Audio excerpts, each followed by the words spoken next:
დაპირებისამებრ, გთავაზობთ ინფორმაციას ხშირ და გავრცელებულ დაავადებებზე და მათ სიმპტომებზე. უყურეთ ვიდეო ახსნას, მიიღეთ მეტი ინფორმაცია და თუ ნახავთ, რომ თქვენს გაქვთ მსგავსი სიმპტომები, მოიწერეთ კომენტარები და დასვით კითხვები. Adnexity, salpingo-ophorithy. Adnexity, იგივე salpingo-ophorithy არის ქალისში და სასქესო ორგანოების, საშვილოსნოს მილების, ფალოპის მილები და საკვერცხეების ანთება. ეს არის ერთ-ერთი ყველაზე ხშირი გინეკოლოგიური დაავადება, რომელიც თუ დროულად არ მოხდა მისი მკურნალობა, შეიძლება სერიოზული გართულებების მიზეზი გახდეს. Adnexity-ის ძირითადი გამომწვევი მიზეზი არის ინფექცია. ყველაზე ხშირად ეს ინფექციები აღმავალი გზით ვრცელდება საშოდან და საშვილოსნოს ყელიდან.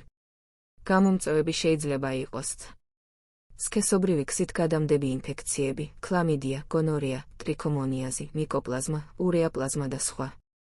პირობით პათოგენური მიკროორგანიზმები. ეს მიკროორგანიზმები ნორმაში საშოს მიკროფლორის ნაწილია, მაგრამ გარკვეულ პირობებში იმუნიტეტის დაქვეითება, ჰორმონალური დისბალანსი შეიძლება გამოიწვიონ ანთება.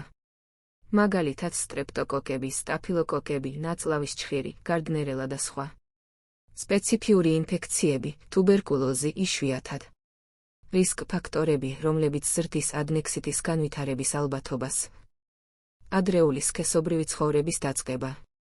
ხშირი სქესობრივი პარტნიორების ცვლა. სქესობრივი გზით გადამდები ინფექციების ისტორია.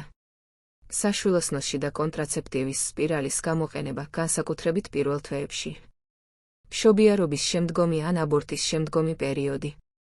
მენსტრუაცია, ამ დროს საშვილოსნოს ყელი ოდნავ გახსნილია და ინფექციის შეღწევა უფრო ადვილია. გადატანილი გინეკოლოგიური ოპერაციები. იმუნიტეტის დაქვეითება. მენჯის ღრუს ორგანოების ანთებითი დაავადებები. Adnexity-ის სიმპტომები შეიძლება იყოს მსუბუქი, საშუალო სიმძიმის ან მძიმე. ზოგჯერ დაავადება უსიმპტომოდ მიმდინარეობს, რაც ართულებს დიაგნოსტიკას. ტკივილი, მუცლის ქვედა ნაწილში, ხშირად ცალმხრივით, მაგრამ შეიძლება იყოს ორმხრივიც. ტკივილი შეიძლება იყოს მუდმივი, ღრუ, მჭრელი ან მწვავე. გამონადენი საშოდან, შეიძლება იყოს ჩირქოვანი, ლორწოვანი ან სისხლიანი. ტემპერატურის მომატება 37-39 კმ-მდე, ზოგჯერ უფრო მაღალიც. ზოგადი სისუსტე, თავის ტკივილი, გულისრევა, ღებინება. მტკივნეული შარდვა. მტკივნეული სქესობრივი აქტი. მენსტრუალური ციკლის დარღვევა, ჭარბი ან გახანგრძლივებული მენსტრუაცია, მენსტრუაციებს შორის სისხლიანი გამონადენი. Adnexity-ის დიაგნოსტიკა კომპლექსურია და მოიცავს გინეკოლოგიური გასინჯვა, ბიმანუალური ხელით გასინჯვისას ვლინდება საშვილოსნოს დანამატების მტკივნეულობა და გადიდება.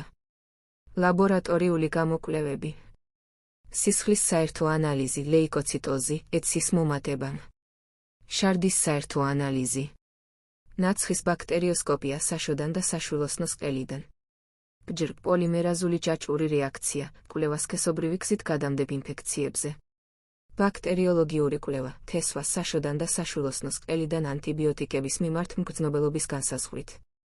ულტრაბგერითი გამოკვლევა, ტრანსვაგინალური, გვეხმარება დანამატების გადიდების, ანთებითი პროცესის, აბსცესის, ჩირკგროვის, არსებობის დადგენაში. ლაპარასკოპია, ინვაზიური მეთოდი, რომელიც გამოიყენება რთულ შემთხვევებში, როდესაც სხვა მეთოდებით დიაგნოზის დასმა ვერ ხერხდება. ლაპარასკოპიის დროს მუცლის ღრუში შეჰყავთ სპეციალური ინსტრუმენტი, ლაპარასკოპი და ხდება ორგანოების ვიზუალური დათვალიერება.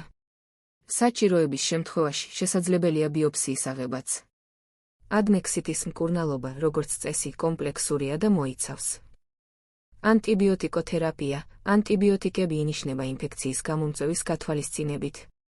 სასურველია, ანტიბიოტიკი შეირჩეს ბაქტერიოლოგიური კვლევის შედეგად მიღებული ანტიბიოტიკოგრამის საფუძველზე.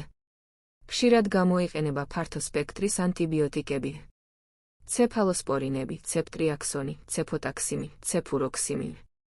მაკროლიდები, აზითრომიცინი, კლარითრომიცინი. ტეტრაციკლინები, დოქსიციკლინი. პტორქინოლონები, ციპროფლოქსაცინი, ლევოფლოქსაცინი, ოფლოქსაცინი. მეტრონიდაზოლი, ტრიქოპოლი, ანაერობული ინფექციის დროს. კომბინირებული პრეპარატები. ანტიბიოტიკოთერაპიის კურსი, როგორც წესი, 7-14 დღეა, მძიმე შემთხვევებში შეიძლება უფრო ხანგრძლივიც იყოს. ანთების საწინააღმდეგო არასტეროიდული საშუალებები, ტკივილის და ანთების შესამცირებლად, იბუპროფენი, დიკლოფენაკი, ნიმესულიდი.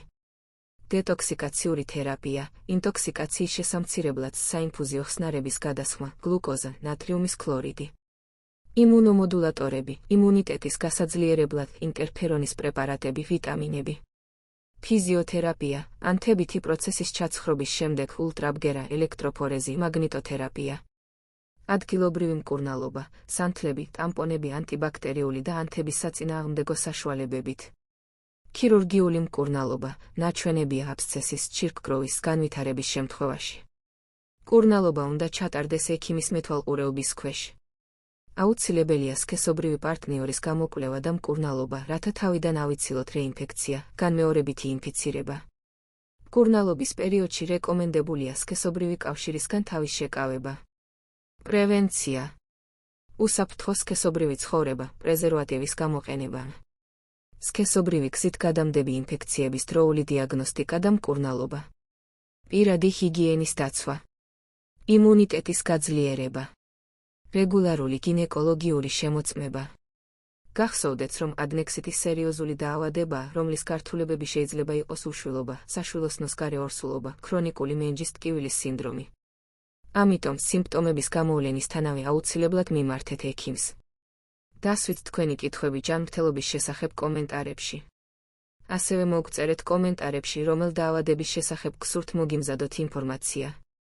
არ დაგავიწყდეთ გამოიწერეთ ჩვენი არხი, რათა შეიტყოთ უფრო მეტი სხვადასხვა გავრცელებულ დაავადებაზე და მათი მკურნალობის შესახებ. გისურვებთ ჯანმრთელობას.